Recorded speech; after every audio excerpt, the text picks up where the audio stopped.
এই জন্য আমাকে দুটো প্রশ্ন কম করবে।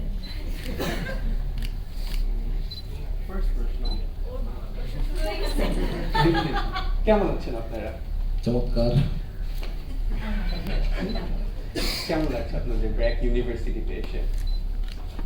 It's pretty big, beautiful and organized.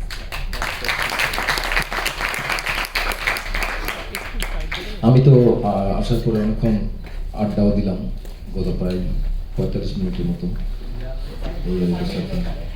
তো ওরা আমাকে ব্র্যাক ইউনিভার্সিটির দুঃখিত, আমার কিন্তু ব্র্যাক ব্যাংক বের হয়ে যেতে পারে, এটা বের হয়ে গেছে অলরেডি। একজনের সাথে কথা বলার সময় বললাম যে ব্র্যাক ব্যাংকে যাবো। যাই হোক, তো ব্র্যাক ইউনিভার্সিটি অনেক ঘুরে ঘুরে দেখেছে এবং ব্র্যাক ইউনিভার্সিটি সম্পর্কে যে সাভারে যে ক্যাম্পাসটা আছে ওর সম্পর্কে বললো, শুনে আমার খুবই ভালো লাগলো আর কি। ওদের 3 মাসের একটা সেশন আছে, সেমিস্টার ওখানে করতে হয়, এটা খুব ভালো লাগলো এরকম। আরো অনেকগুলো, এবং এখানে অনেকগুলো ক্লাব আছে, ফিল্ম ক্লাব যেরকম এরকম আরো, এগুলো শুনে গল্পগুলো শুনে এবং ঘুরে খুব ভালো লাগলো। না, আমার কাছে তো মনে হচ্ছে আরেকবার ভর্তি হয়ে যাবে। Most welcome. না, আর পড়াশোনা করতে চাই না। না, এটা আমরা পারতে দিই। হ্যাঁ, আমার বাচ্চাকে ইনশাআল্লাহ।